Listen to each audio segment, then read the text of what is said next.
one of my things for the day. If you can adopt a pet, do it.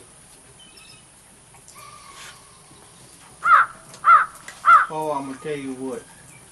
Me and that bird ain't gonna make it. Now I'm stirring this down. It's starting to get translucent.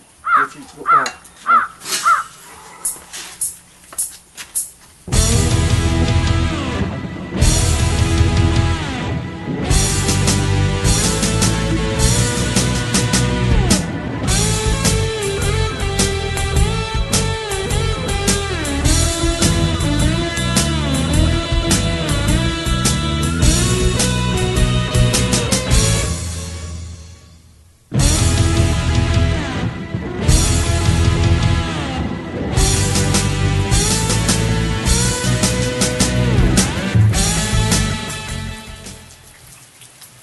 hey folks, me again, Bubba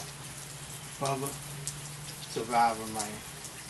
Got another episode for you today, another cooking episode. We'll be whipping up a gumbo. Crazy fly.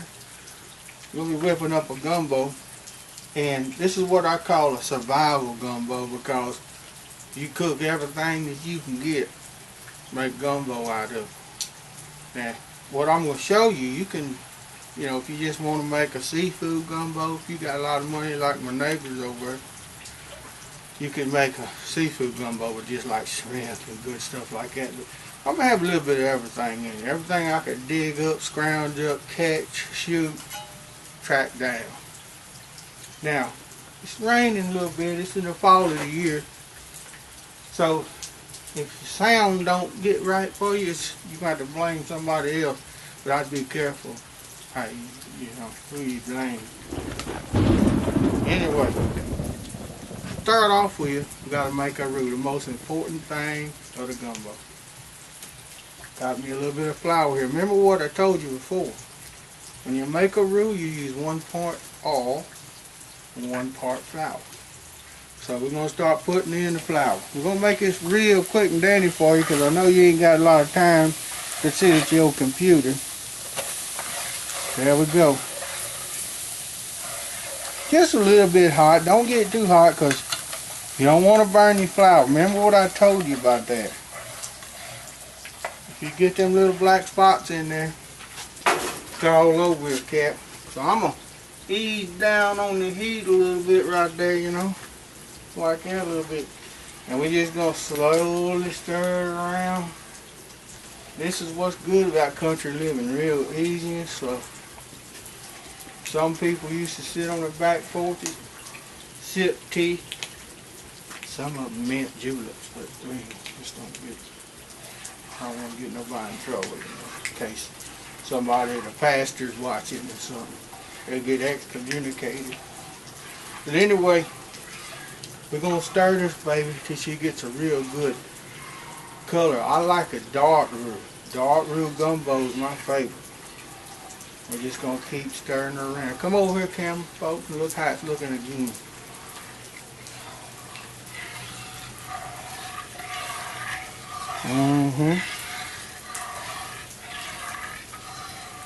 Real slow and easy like that. Ain't there a song title that? I don't want to be infringing on no copyright. And they got a copyright for everything. You can't even sneeze, you break copyright. Anyway, we're going to take this down to that true dark color. Not going to burn it. Got my heat down low. And we're going to make it happen. We got so many loud birds around here disturbing the peace. Anyway, we're going to make this with a little bit of everything, like I said. A little chicken, a little sausage, a little bit of shrimp. That's about all I could catch out of the bar pit. And I found some oysters. They were still in the cup thing up there at the dumpster behind that store. They were still cool. I think they got rid of them because the expiration date was bad. But look, it's all good. It's still cold. Got some oysters and got Let's see what else I got. I'm going to throw up all of it in there. Chicken, shrimp, oysters, sausage. That's pretty much covered right there. Alright, when this color gets right, we're going to slip in a whole medium onion. And an onion does a couple things. I'm going to remind you, because I mentioned this before, it releases sugar and it kills the bitterness of that flour that you brown. And fancy folks call it caramelization. If you need that word in your dictionary or whatever, vocabulary, there it is.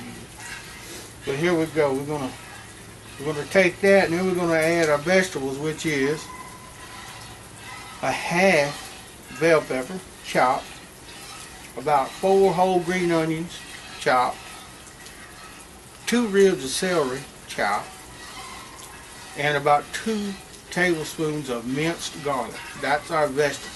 Now if you want this to be a Creole gumbo, add you a can of rotel or something like that. That's all you gotta do. Add tomatoes to it, makes it Creole. Simple, ain't it? But I don't want to make a Creole gumbo. I'm about getting tired of this. I know that's distracting because it's distracting me. Alright. Take a look at it again, cameraman. Let me show you how the phase of these colors is going along right here. Not too hot, real slow and easy. I'm keeping it moving, see? Don't want it to burn. It almost looks like that chocolate commercial. Once we make you get down and get you a finger of it, huh? But don't do that because you'll probably pull back a skeleton. And we don't want no gumbo like that, stuff like that. Got some good stuff going on right here. And look, if the lighting ain't right, it's kind of, you know, getting fall and things are changing. And I got about the sorriest lighting crew you ever saw. Me.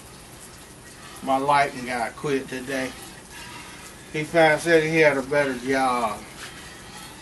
So he went on with the parish. And I saw him this morning out there about 5 o'clock picking up my garbage. Yeah. Fine job out there, cat dad. And he couldn't even do that right. He threw my lids out in the road and didn't get all the garbage out the can. Now I know you don't have to go to college for that, but that's just plain old common sense. So if you watching this, Jerry, keep my garbage cans out of the road and just empty everything that's in them. Okay? Tell your mom and them I said hello. Alright, look at here again, camera folks. We're going to go ahead and add the onion. That's how my old buddy Justin Wilson would say. He talked to me one time on the side of the road. I had a grow bag. He asked me what I was going to do with it, and I said, I'm going to cook it. He said, I never saw nobody cook a grow bag. No. I said, well, you've been living down there talking Cajun all this time. You ain't never heard nobody cooking grow bag? I never thought of that me. I said, well, you talk the talk, but you ain't walking the walk, cat daddy. Just cause you got the name and talk like one don't mean you a Cajun cook, okay? Alright, come over here, camera person. We're fixing to add the onion. See how the color that's looking? That's that 1 medium onion going right down in the root. We're going to turn it down just another hair because we don't want to fry onions. We don't want to make onion rings. Want it to look like that candy your mama cooked when you was a kid. Yes, indeed. Now we're going to stir this until our onions wilt down and that sugar starts releasing and get that real brown color. Sweet brown color. And then we're going to add our vegetables and put a stock in. Alright, now we got a beautiful little color. Our onions get translucent, which is what we want. And you see how they've released that pretty sugar. We browned it up real good. As Andy Griffith would say, bless his soul. Alright, now what we're going to do is we're going to add the vegetables. Remember what I told you. We had the green onions, celery, the garlic, going in there right now. We're going to let that kind of smother a little bit, simmer. It's not really smothering because I ain't going to put the lid on it. We're going to let that smother a little bit. The next thing we're going to add after that to stock. I guess y'all see I got some visitors over here again. That's my neighbor's dog. Right now they over here. They smell us gumbo and they come over. They just neglected animals. I love them though. Now that no very uglier than my mother-in-law, but I still like him. He's one ugly son of a gun. But you know, you just can't be mean. You got to take them in when the neighbors neglect their pets and stuff. And they just come over. I'm just like the zoo, like I said before. Look, I got cats and kittens, chickens, deer show up. You know, I'm like the zoo around here. Baton Rouge Zoo ain't got nothing on me. And then they got some hound dogs going on back there. And they just bark at skeeters. I mean, they just bark at nothing. People like that noise, just constant barking out here in the country. Just a good old, that way it keeps you up at night, keeps you on your toes. That way you get up, make some coffee and stuff like that. But anyway, I'm proud of my adopted pets. I'm going to take care of them even if my neighbors don't. You know what I'm saying? Matter of fact, that's my thing, one of my things today. If you can adopt a pet, do it. Oh, I'm going to tell you what. Me and that bird ain't going to make it. Now, I'm stirring this down. It's starting to get translucent, which is, down.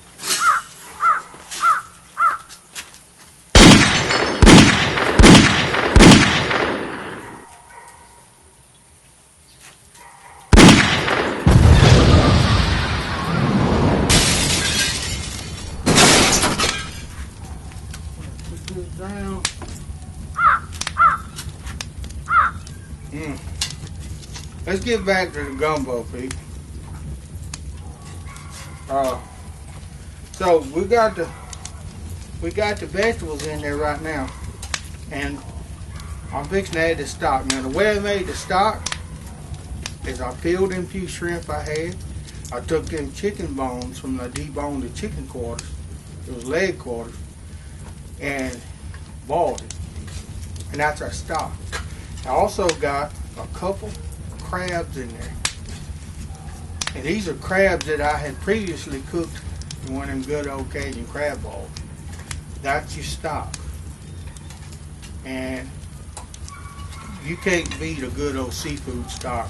Now it's got a little chicken in it, but that's how you make your stock. All right, so let's add it. Now take a look at that color, folks. You got about 10 minutes of saute in there with all the vegetables in there that I mentioned. Look at the color. You want that rich, dark color without your flour being burned. And that's what we got right there. Now we're going to add this stock. Shrimp heads, chicken bones. We're going to add her to the pot. Give her a little stir.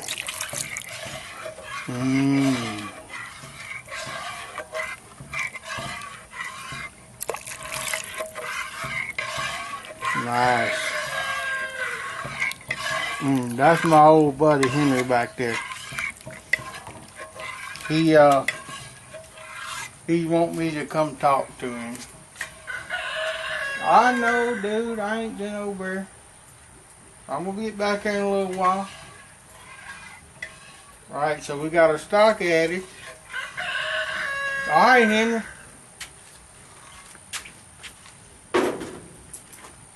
The stock is added. Everything's looking like it's supposed to look. And we're going to add our first meat product, which is the sausage. Now, you don't have to brown the sausage. I don't brown nothing for gumbo, because I want the flavor of the meat to absorb as much as possible. A lot of times when you brown the meats, you kind of seal it where it don't gather all the flavor. So I ain't brown the sausage, didn't brown the chicken, and of course you don't brown the shrimp or the oysters. Alright, let's add a sausage. I like to use a pork and beef mix on my sausage. There's a company out there I ain't gonna mention because they just ain't paying me no dollars for this, okay? Another thing we're gonna add is I got a couple crab halves and claws from a previous crab ball. I'm gonna put them in there right now. That'll start flavoring that baby up. So you got your sausage and your crab in there. I'm gonna put the lid on it and let that start cooking out a little bit.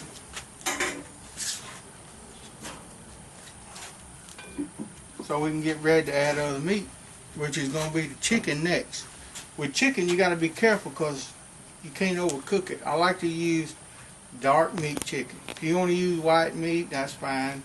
That just means you're gonna live about a year longer than me, which means people will be feeding you in a nursing home and changing yourself for you, stuff like that. But if that's what you want to do, you go right ahead, cat daddy and cat lady. But dark meat has a good flavor to it.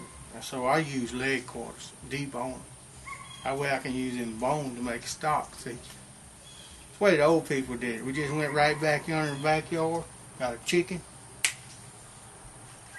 plucked that baby, made gumbo with it.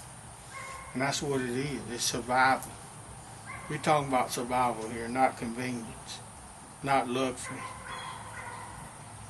This is survival gumbo. Now we're going to put chicken in, folks.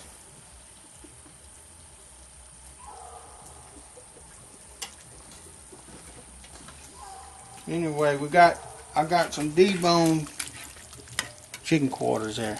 Got about 3 of them. Okay. Got your Lincoln sausage. Got your crab in there. And got your chicken. I just stepped on the cat, but don't pay no attention to that. Now see how she's looking? I might add just a little more stock to the baby, and we'll be done with her. For now, a little more stock. That pretty much finishes off the stock. Now I want to say something I said a while ago about, about the dog looking like mother-in-law. I didn't really mean to.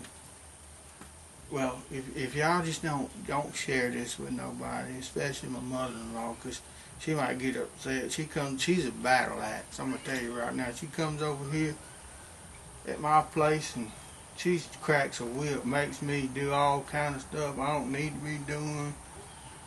Cleaning her room and fetching her luggage. She's got like 25 big suitcases, man. Like, she got like 75 pairs of shoes. And I don't know what in the world, how you can wear all that much underwear, because I don't have that much. But anyway, she got a pile of stuff. But y'all keep it, that's me and you, okay? Let's keep that on the lowdown about the mother-in-law dog thing, okay? Anyway, got the gumbo going right now. We're going to let this simmer with the crab and chicken for about 15 minutes. Next thing we're going to add to this is okra. I'm going to tell you something. If you don't put okra in your gumbo or in your pot, guess what? It's not gumbo, baby. You see, Africans brought okra over here to us. And gumbo is the African word for okra. So, if you don't put okra in your gumbo, you can't call it gumbo. You can call it stew or whatever you want. I don't care how Cajun you are. I don't care if your great grandma talked nothing but French Cajun. You don't put okra in it, it's not gumbo. I hate to tell you that. And I've had many conversations with some of them New Orleans cooks. Well, they trained in France, not South Louisiana. That's the big difference, see. But remember what I'm saying. No okra, don't call it gumbo. Now, I ain't the sharpest person in the world. And I graduated from Possum High. But I know what a gumbo is. And you gotta have okra in it. Remember that. Nothing like homegrown okra. I'm using about 2 cups okra to a pot like this. And something I want to tell you about okra. If you don't like the slime, which, think about it, gumbo, that makes sense, don't it? You want a little slime in your gumbo. But if you just can't deal with a little thick gumbo, which the okra helps thicken it and gives it great flavor, what you can do, take your okra, put it in a skillet, and fry it a few minutes. Just brown it. That'll get rid of the slime, if you got to do that. Then you can add it to your gumbo and you won't have no slime. You know, if you want them uppity folks that can't have a little slime in your gumbo, you know, because your grandma didn't cook it that way. But that's what makes a gumbo. I didn't graduate from Harvard or even LSU, which is about the best college in the country. And we got the best football team in the country. Just the word alone will tell you what it means. You know, that's all I'm saying about that. See that little bit of slime coming off of it? Next thing we're going to do is we're going to add our seafood, but we're going to let this cook down a little bit. Let our okra start coming apart a little bit. You don't want whole tough okra, but it's getting right. Come here, camera, first. Take a look at this. I don't need the whole crew. No, get back up. Oh, I'll tell you what. Now you see how that's looking?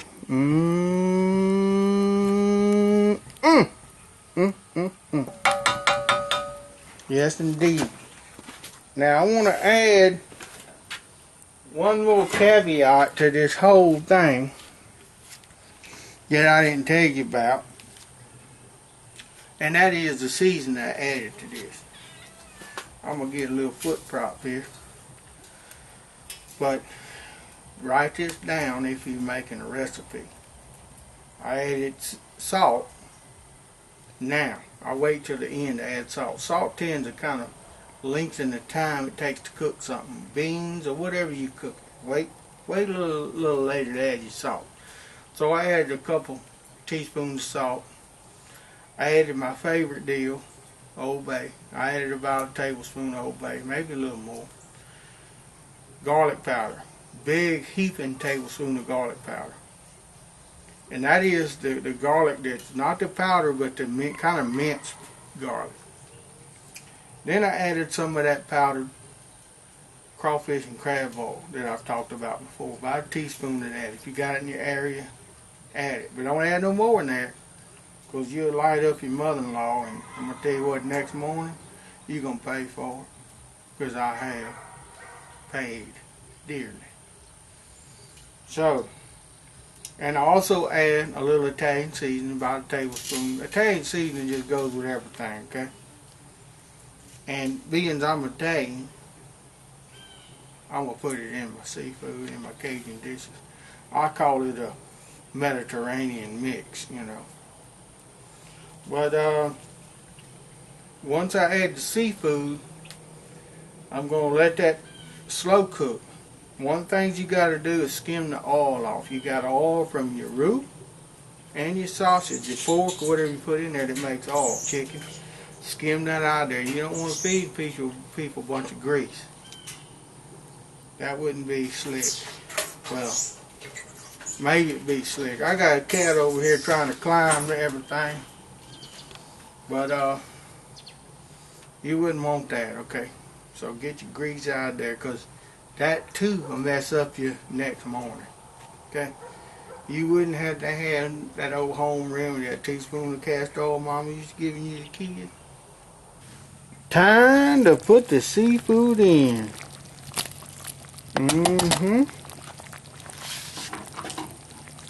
We got the okra done. Now we're dropping in the shrimp and those oysters.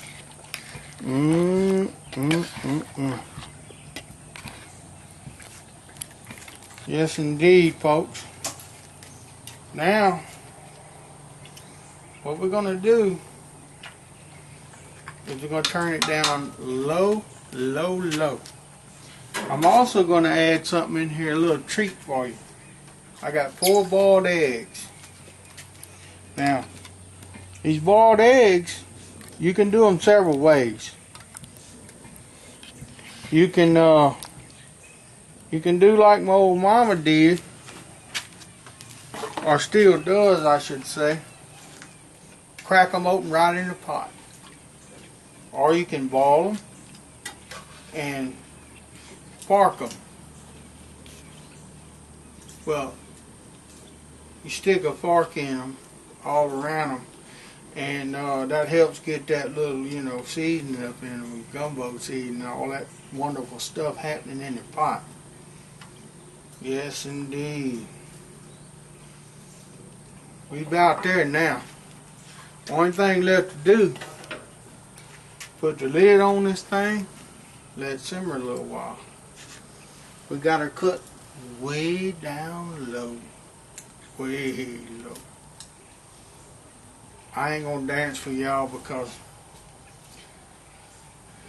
that probably wouldn't make the cut on YouTube if I dance for y'all.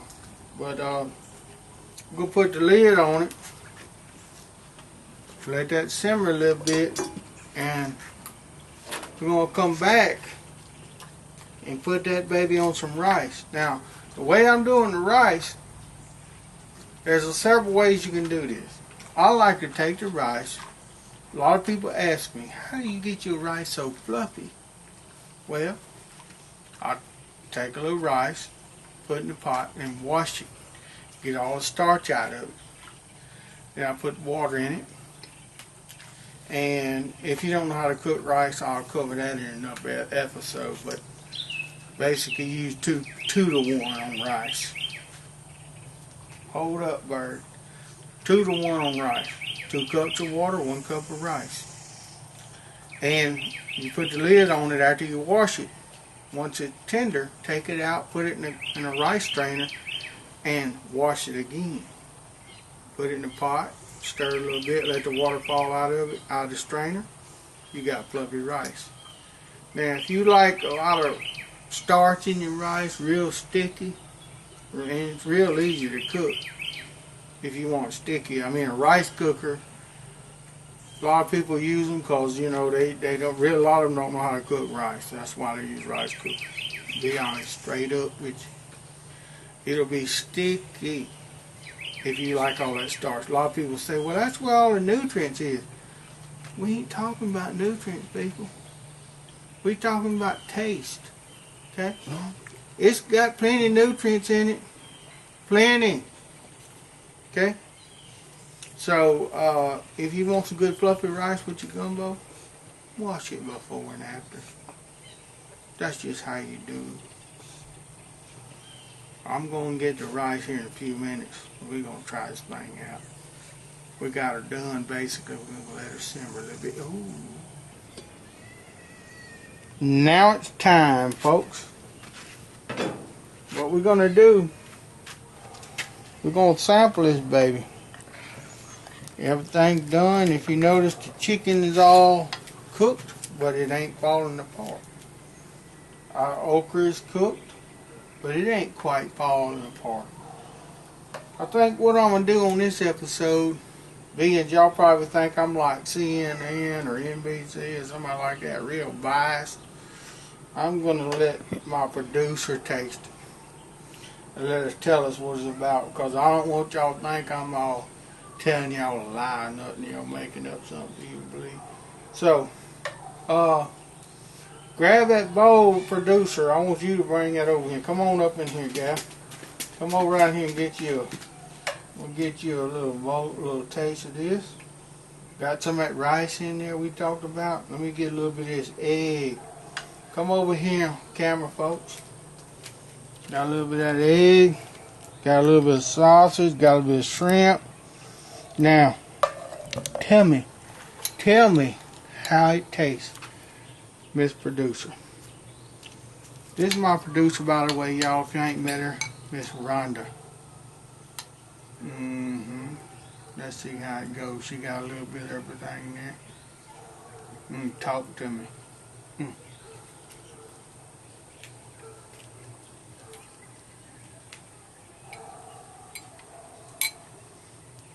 Is it good? Tell us. Tell the audience what you think about it. Tell me what's going on your palate. Tell me what's happening to your tongue. Tell me what's going on down your throat.